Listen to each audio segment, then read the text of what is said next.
En ce temps-là, Jésus disait à ses disciples cette parabole. Le royaume des cieux sera comparable à 10 jeunes filles invitées à des noces qui prirent leurs lampes pour sortir à la rencontre de l'époux. 5 d'entre elles étaient insouciantes et 5 étaient prévoyantes. Les insouciantes avaient pris leurs lampes sans emporter d'huile, tandis que les prévoyantes avaient pris avec leurs lampes des flacons d'huile. Comme l'époux tardait, elles s'assoupirent toutes et s'endormirent. Au milieu de la nuit, il y eut un cri. « Voici l'époux, sortez à sa rencontre. » Alors toutes ces jeunes filles se réveillèrent et se mirent à préparer leurs lampes. Les insouciantes demandèrent aux prévoyantes, « Donnez-nous de votre huile, car nos lampes s'éteignent. » Les prévoyantes leur répondirent, « Jamais cela ne suffira pour nous et pour vous. Allez plutôt chez les marchands vous en acheter. » Pendant qu'elles allaient en acheter, l'époux arriva. Celles qui étaient prêtes entrèrent avec lui dans la salle des noces, et la porte fut fermée.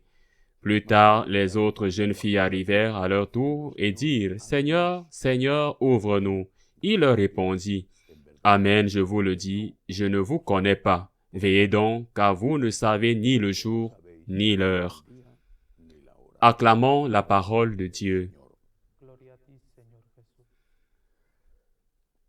Le message d'aujourd'hui est essentiellement le même que celui d'hier. Soyez prêts.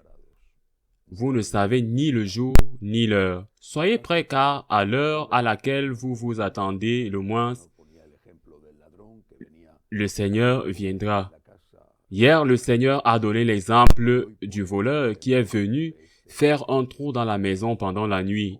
Et aujourd'hui, il s'agit de l'exemple de ce banquet avec les invités spéciaux d'honneur de la mariée qui doivent accueillir l'époux.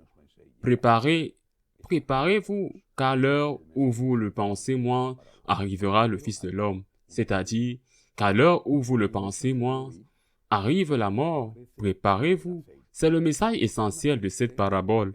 Mais il y a un ajout dans le message d'aujourd'hui, le sujet de l'huile. Il apparaît une huile qui allume la lampe, qui est équivalent de bonnes actions et qui ne peut pas être partagée. Je ne peux pas partager de bonnes actions, non, même avec des personnes que j'aime le plus. Nous sommes nés seuls et nous mourrons seuls. Nous sommes des individus. Nous faisons partie d'une famille, d'une société, d'un monde. Mais nous sommes des individus, c'est-à-dire que nous pouvons avoir de merveilleux parents saints canonisés, mais nous allons être jugés pour nos œuvres et non pour celles de nos parents. Ou, inversement, nous pouvons avoir des parents désastreux, criminels, mais nous allons être jugés pour nos œuvres et non pour celles de nos parents. Les bonnes œuvres sont comme les empreintes digitales ou des cartes d'identité. Elles ne se peuvent être transmises. Je peux prier pour les personnes que j'aime. Je peux et je dois donner le meilleur exemple. Les autres peuvent le faire avec moi, prier pour moi, me donner un exemple de fidélité, d'amour pour le Seigneur. Mais à la fin, c'est moi qui décide quoi faire de ma vie. Bien sûr que le témoignage est très important, que l'éducation, ces merveilleux exemples, ou les mauvais exemples, qu'il est inévitable, qui m'affectent, qui marquent mon comportement, et le Seigneur, bien sûr, en tiendra compte. Il en tiendra compte dans le présent et quand le temps du jugement arrivera, mais je suis le propriétaire de ma vie.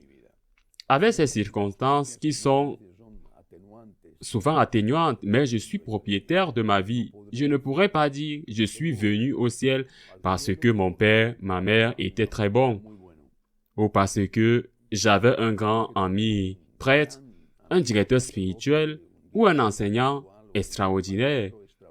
Rien de tout cela ne vaudra la peine. Le Seigneur me dira « Qu'as-tu fait de ta vie?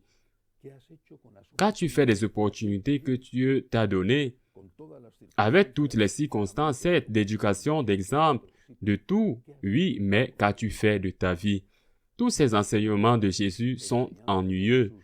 Cela a sûrement toujours été comme ça, mais à notre époque, ils sont très ennuyeux et même insupportables en ce qui concerne le jugement.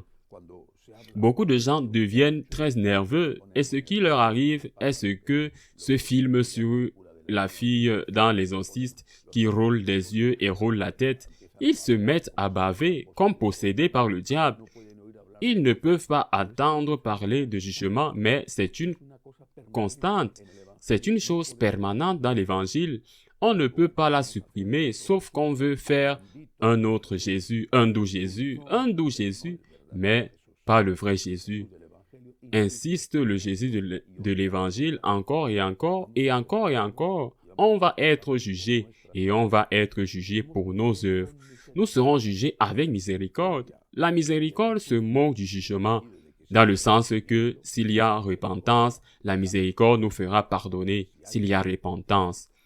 Au 19e siècle, il y a eu une tragédie qui s'est produite dans l'Église.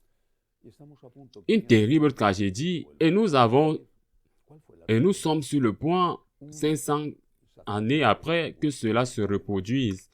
Quelle était la tragédie?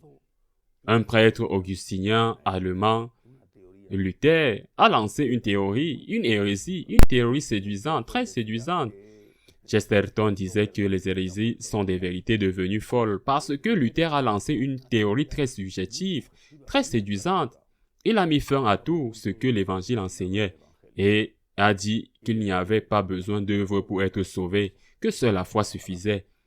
Le procès est terminé, où il a été réduit au minimum. J'ai la foi, ça y est, j'ai la foi, j'ai pas besoin de plus. Je dis que je crois en Dieu et il peut être un criminel, il peut être un assassin ou un voleur ou un corrompu, un violeur ou un pédéraste, peu importe, j'ai la foi. Les travaux ne sont pas nécessaires. Les œuvres ne sont pas nécessaires, c'est essentiellement la réforme de Luther, bien sûr. Il a pris beaucoup de gens derrière lui. L'Église s'est brisée et puis les réformes sont venues. Des calvinistes ou des anabaptistes sont venus, ou des sectes infinies, ou presque infinies qui existent à travers le monde. Mais l'origine était une hérésie séduisante. Les œuvres ne sont pas nécessaires. Vous descendez au bas simplement en ayant la foi.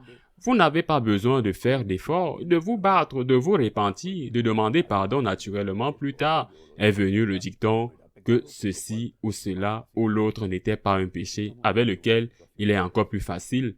Nous sommes confrontés à une situation similaire et également originaire d'Allemagne. C'est pourquoi nous devons nous souvenir de l'Évangile. Nous sommes fidèles à Jésus. Il est le Seigneur par un prêtre ou un évêque. Non, c'est le Seigneur qui nous enseigne, c'est le Seigneur qui nous sauve.